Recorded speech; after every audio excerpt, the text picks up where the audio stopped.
All right, it is the end of Week 16, going into Week 17 in the NFL, and your Carolina Panthers right now sitting once again in first place in the NFC South, which is crazy to say with 2 weeks to go in the regular season. Their fate is in their own hands. A little bit more, too, if they, look a little bit closer to what the Bucs are doing too, but we're going to look more into that as we welcome in our guest for the week, Chris McClain. Thank you so much for joining us from WFNZ. I know we saw each other at the game yesterday. It was such a good day. It was fun. It was great weather.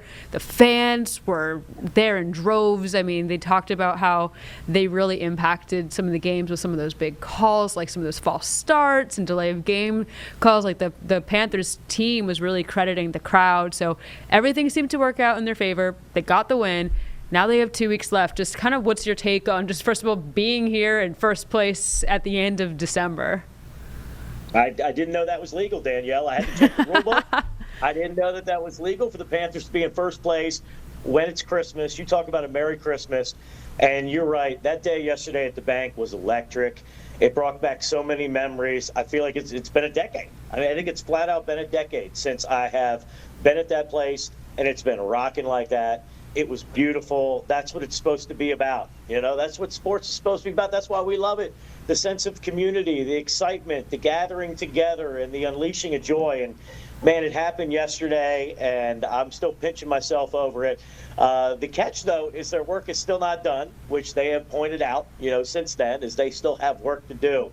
But, dang, for a day yesterday, all felt right with the sports world. It really did. It really did. Of course, it's very full circle for so many things. Once Baker Mayfield is stepping back out onto the field at the bank, Dave Canales and Brad Idzik, who, of course, were with the Bucs. So all these familiar faces, teams who know each other so well. But, of course, the NFL doing what they do best in scheduling these two teams to play each other twice in the last 3 weeks of the season. I mean, they know that the story was just going to write itself, right?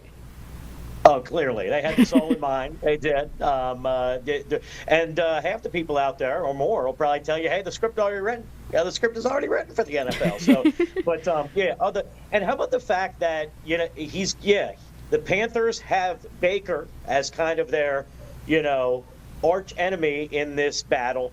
But then Sam Darnold, the other former quarterback that was cast off, is another one that, if you can get through him and if somehow next week Miami is able to upset Baker and the Bucs, then you can win the division that way as well. So it really is crazy. It's really dramatic as heck. And, I mean, it has been way too long in this town that football was like this in December. I got to be honest, it has been so much fun talking it up on the radio. I'm sure you've enjoyed yourself. Like, this is way better, Danielle, than worrying about draft positioning and asking the audience, hey, do we want to win the game this week or do we want to lose the last couple games so we can bring out the big boards, right? Oh my God, that kind of stuff's horrible. Right. This is what sports talk's supposed to be. I completely agree, and I know you are, seasoned here in the market, and you've seen a lot. This is my first season here in Carolina, so all I know is this at this point. But it's definitely a lot of fun to be part of this for my first season covering the Panthers in Carolina. But like we said, it's been a decade since the Panthers were in a position to push to be winning the NFC South. Actually back in 2015 was the last time that they actually did it. So as we're getting down to these final couple weeks, there's a couple different playoff scenarios still on hand, and obviously the easiest way is beat the Bucs twice, which we know, but there's still a couple other scenarios out there where the Panthers might need to keep their eyes out on some other games happening. And Scott Fowler from the Charlotte Observer this morning asked head coach Dave Canales a little bit about, how a team handles looking at other games if they're going on at the same time, and how you approach them with your own team, knowing different results equal different outcomes for their playoff fate. So I want to run this, and then I want to talk to you about what your thoughts are on how teams kind of handle these types of situations. So on Sunday, you need a very particular result for it to matter, really. You win, Tampa Bay loses. So I wonder, first of all, will you keep an eye on the Tampa Bay score throughout the game? I will not. We can't approach it that way. We have to make sure, especially for us, I appreciate the question, but as we're trying to create consistency in our product of what we do on the field, game in and game out, that's what we're after, and that's what's out there for us to find our best football. We have to approach it that way, and we have to make sure that we approach this game plan that way as the game, continues to go however it goes. It's like, I'm trying to win this down. I'm trying to win this series right here, and we all have to be locked in there. We can't afford to do that in the place that we're in collectively as a team. We have to continue to find consistent football. I appreciate that. And one other thing related to that, and that is you have to prepare for all outcomes, good and bad. So if you're down by 3 scores, say in the fourth quarter, ultimately the Seattle game's pretty meaningless for you, no matter what's happening in Tampa Bay. Would you at that point consider sitting starters a little earlier, knowing you have to beat the Bucs in the finale?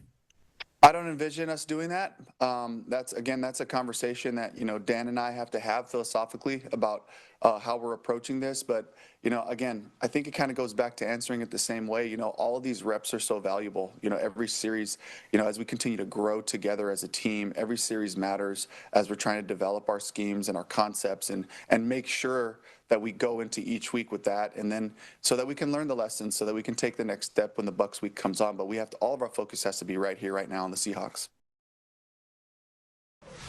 I've got to ask you, if you are head coach Dave Canales, are you reaching into your pocket and taking a look at your ESPN app and seeing what the Bucs-Dolphins game looks like? Or do you buy this kind of coach talk that he's saying, that it's really just focusing on yourselves and, ignoring what else is happening across the league? First of all, Danielle, if I'm coaching the Panthers, there's no way we're in first place right now. All right, I can talk about it. Y'all don't want me in charge. There's no doubt about that. It was interesting. Both questions are different, right? And it's interesting. The first one, I completely would feel like I don't want my head coach worried in the middle of a game that they have to win about what's going on elsewhere, right? Just do your job. Try to get the win. If you're lucky enough to get the win against, oh, by the way, the best team in the NFC. It's the second time that they have the best team in the NFC record-wise at the time coming in here. Last time they won. They beat the Rams. So I think on that one, that feels kind of simple, at least for him. I'm sure other people in the organization will be checking the score down there in Miami. The second question is interesting, though. I do think it's something maybe he doesn't want to talk about right now, which is a scenario, hypothetical, where they're losing by like 21 points in the fourth quarter. I can see why he doesn't want to entertain that. But I do think if there's a situation where, okay, this game is basically lost, we need the game next week, I do think sitting some starters might be something that is a good idea at that point in time. But I also can see why he doesn't want to answer a question. Hey, yeah, if we're losing by 3, you know what I mean? I don't know if that's a hypothetical right. he wants to get into, Right. You don't want to necessarily put that out into the universe now that you're going to be in that kind of a situation. But it is also true when we're talking about game reps and, keeping guys fresh, albeit, it's week 17. They're pretty fresh from having, 16 and a half prior weeks of football already under their belts. But it's going to be interesting to see that. Obviously, it's a hypothetical, but we do know that it's a very good team coming here, but they've beat some very good teams. Of course, you mentioned the Rams, the Packers, just to name a few. We're going to take a quick pause, and then when we come back, we're going to keep on this, and then we're going to dive a little bit more into Bryce Young and his game too. All right, welcome back, Panthers on the Plus. We were just discussing some hypotheticals for when the Seahawks come to town for the Panthers' last home regular, season game. We will see what happens, obviously, just in a couple weeks from now. But as we know, Seahawks are a very good team, and they're coming in maybe not as much something to prove because they're, one of the best teams in the NFL, one of the best in the NFC. We've seen a little bit of teetering in terms of the rankings, but they are going to be a dominant force. The Panthers have done pretty well against some of the top teams, though. It seems like they kind of play to the level of their opponents. Sometimes you can look at some of the tough losses against teams like the Saints, but then you look at some good wins against teams like the Rams, the Packers, the Cowboys as examples. So when the Seahawks come to town, it'll be interesting because the Panthers would love a win. It's not necessarily crucial if they're going to clinch the division because there's still that last game coming their way in week 18 where it very well could be coming down to them and the Bucs in that regular season finale. But just the approach, I guess, from your perspective on like how the Panthers will be coming into this final regular season home game. There is definitely no way, Danielle, that I can figure out what the heck version of the Panthers we're going to see on Saturday, right? Sure. This team, you said it. This team is capable of beating the best the NFL has to offer, and this team is capable of letting the Saints break out a broom and sweep us on out of the season series, between the two teams. And if they beat the Saints last week, we'd be talking about a division title right now. Like that's what, or heck, even the first game, one game against the Saints, and the division would be wrapped up. Right. I don't know. I know a lot of fans believe that the Panthers are due for a bad effort, right? Since October, they've won one and lost one, literally back and forth every week. It's hard to tell. I feel like they do rise to the occasion. I would not be shocked if they stepped up and beat Seattle. I would actually be more shocked if Miami, with a backup quarterback, whichever one they're going to start. I would be more shocked if they beat Tampa, honestly, than if the Panthers beat the Seahawks. And I just kind of felt now for the last few weeks, it just feels inevitable. Derek Brown said it himself. Derek Brown said after the Saints game, well, we don't do anything the easy way. And it just feels like that is such an apt description of the 2025 Panthers. It just feels inevitable. It's headed down to a winner-take-all game against Tampa. Which is fun for us, obviously. I mean, probably less fun for them. I'm sure they're thinking like, oh my goodness, if we just beat the Saints last week, everything would be fine today. We'd be able to, not play our hardest for the last 2 weeks of the season. Of course, still get those reps, as Dave would talk about. But I'm sure they're definitely kicking themselves, knowing what they were able to do yesterday. This season, we have seen a number of heroic performances from Bryce Young. I think he's up to 12 now total game-winning drives in his career. I don't know I guess you would call this past weekend or as a guess, because it was tied in the fourth quarter, 2020. Yeah. They got down, got that game-winning field goal, that huge play, Jalen Coker as well, getting the conversion, helping to set up that game-winning field goal. Bryce did a lot of interesting things in this game too. He used his feet. He was pretty effective as a scrambler. Of course, using his arms. He found a beautiful pass to T-Mac for that touchdown. The one for JT Sanders was just like sickening, though, just how he was able to get out of the pocket and just find JT just in the end zone, ready to kind of curl it in. And again, just those other critical plays like that one I mentioned about Jalen Coker to extend that drive, eventually getting down to kick that field goal. Bryce is confident. He's smiling. And that seems like that's the best kind of Panthers team. So this is what Bryce had to say about, what he loves about these types of moments. Moments like that, it's like, where else would you rather be? I have all the confidence in the world in our guys. I just want to be able to give them a chance, go make a play. They did a great job around me stepping up. Those plays, great pockets. They did a great job of getting open, making catches. I trust on those guys, and it's a fun place to be. Is a fun place to be. When we saw Bryce do that scramble to get that touchdown to JT, what were you thinking? Because that was crazy to watch.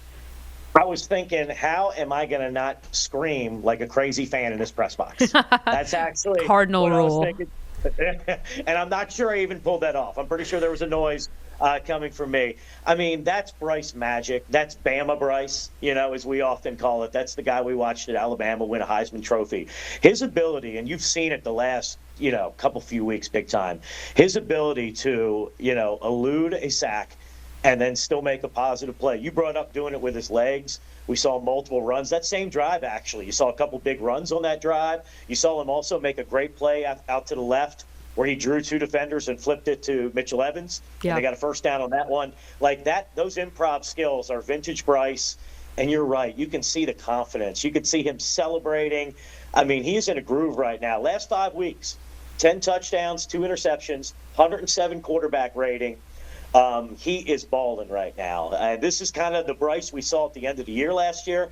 And I was really disappointed, Danielle, that we did not see this version of Bryce as consistently as I'd hoped this year. I really thought he was going to build off of last season and have a full season like the second half of the year last year. It's been more up and down.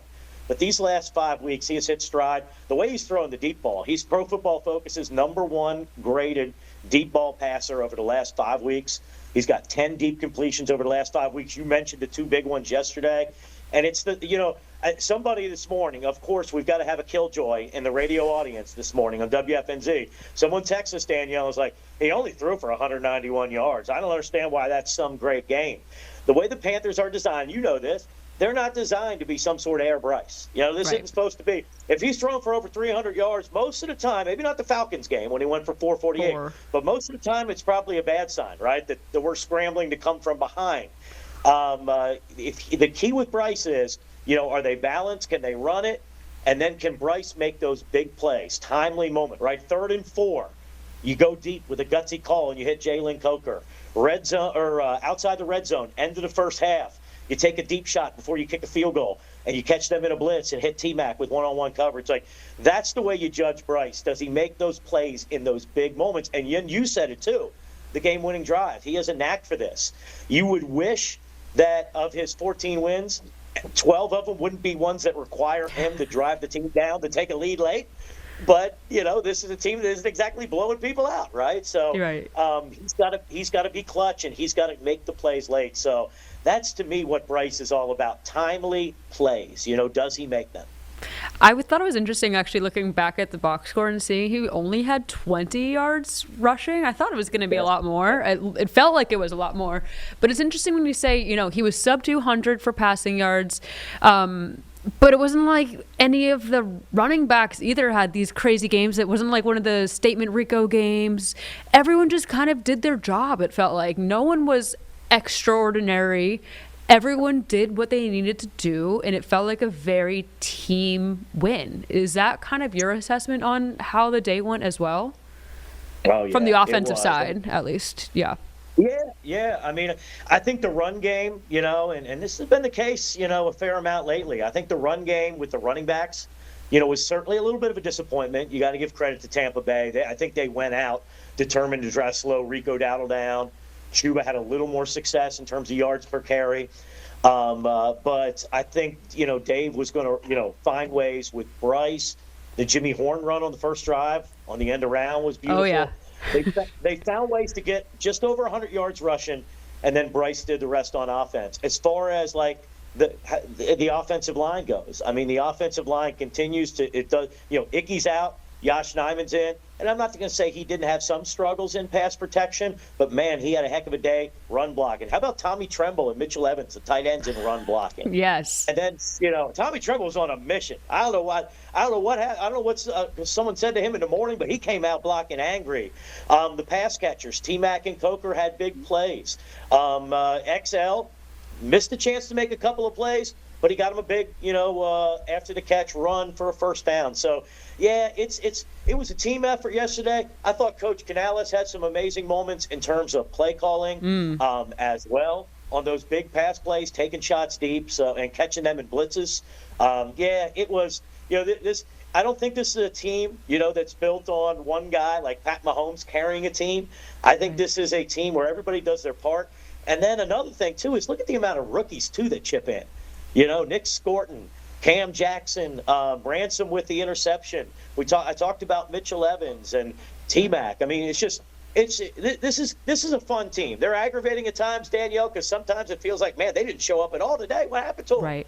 But this is a fun team, and you feel like this is a young team that is just growing, and it's only going to help down the road, Yeah, you mentioned the offensive line. When we come back, I want to talk about, we heard a couple updates actually when it comes to some injuries. One of them is very positive. I think people are going to be excited to hear about. And I also want to go back to talking about those rookies when we come back, because like you mentioned, the game was sealed because of one of them. So we'll get to that in just a moment. So on Monday's press conference, Dave Canales was asked about some injuries. Notably, Ike Ekwonu was out for this game, which was really too bad because we talked to him earlier in the week. And, as a local guy, these are the moments that he really would love to be part of. And he talked about that and said, if I could be out there and do everything I can, I would be. Dave said they just didn't feel comfortable day of to get him in a place that they felt he could perform the way they would want. So he's trending positively. He's been practicing the last few days of last week, so hopefully we can expect to see him back. We did also learn, though, today, Robert Hunt. Don't forget about him because Rob has been out for a bit, and it sounds like they could be opening his 21-day window, which would be so cool if they were to make this playoff push and to see Hunt back on that offensive line. Just like how good would that be for this team that's been so, I guess, banged up on that position group and has had so many different puzzle pieces coming in and out and all these combinations, and to get some of their dogs pretty much back in, I'm sure that would be pretty good at the right time. Oh, yeah. And I talked a couple of minutes ago about the running game, with the running backs. It has not been necessarily, I think, as good as we want it to be of late. Those two guys are just certified, bad dudes in the running game. Both of them. Ike Ekwonu. Again, Josh Nijman, I thought, handled the run game pretty well against Tampa, but that's his specialty. I mean, anybody who watched him play back at NC State, heck, you probably got people in the audience watched him play in high school here locally. I mean, he is just a beast in the run game, and that's what Rob Hunt is too. So if you were able by the end of the season to have both those guys out there, I can only imagine what that does for the running game. So that's the first thing I'm thinking of right there. No, that was real good news. The Iggy one, it felt like if it was up to him, he probably would have went out and played through it. I can only imagine how badly he wanted to play in this huge game. Yeah. You know what I mean? In his hometown after playing in many December games that didn't mean much of anything early in his Panther career. So it sounds like they protected him from himself.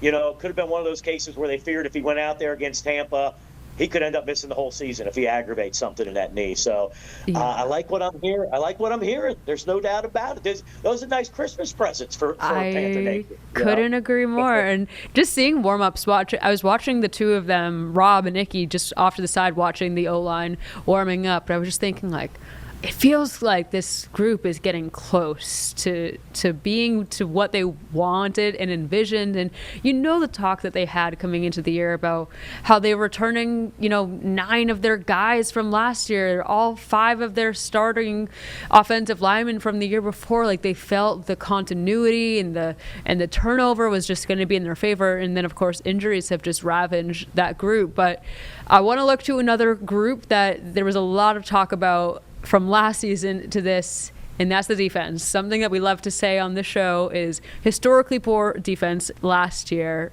statistically in the NFL. They knew they had to make some changes.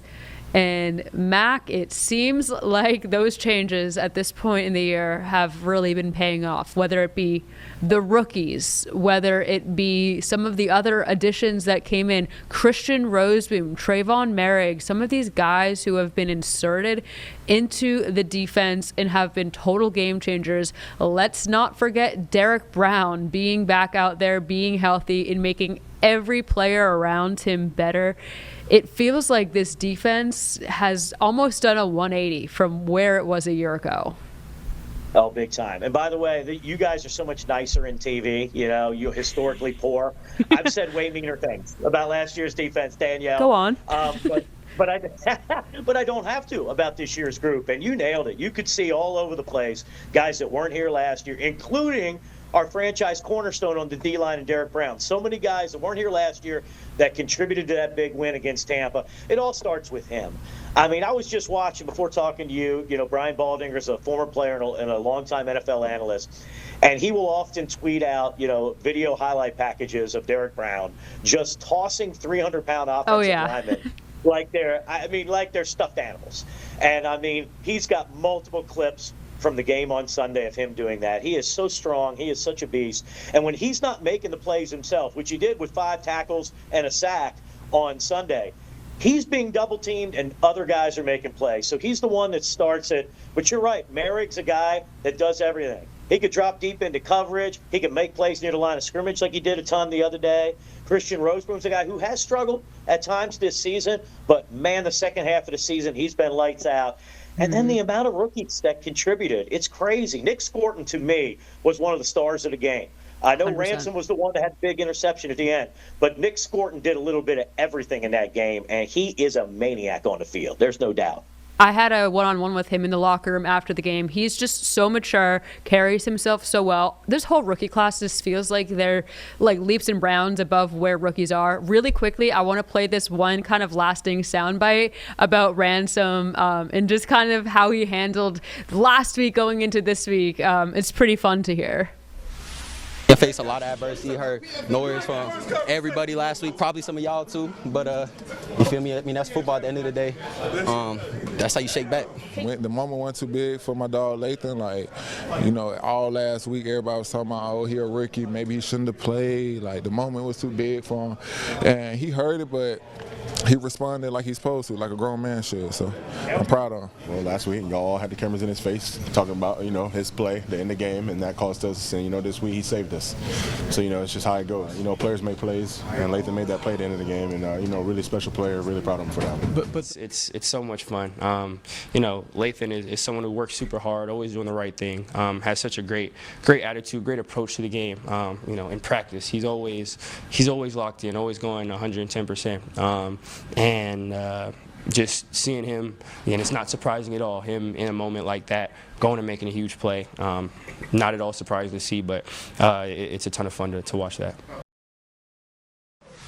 Up on time here, but Mac, give me 1 to 3 words on how you would describe A, this rookie class, but B, the job that Dan Morgan and Dave Canales did in drafting them.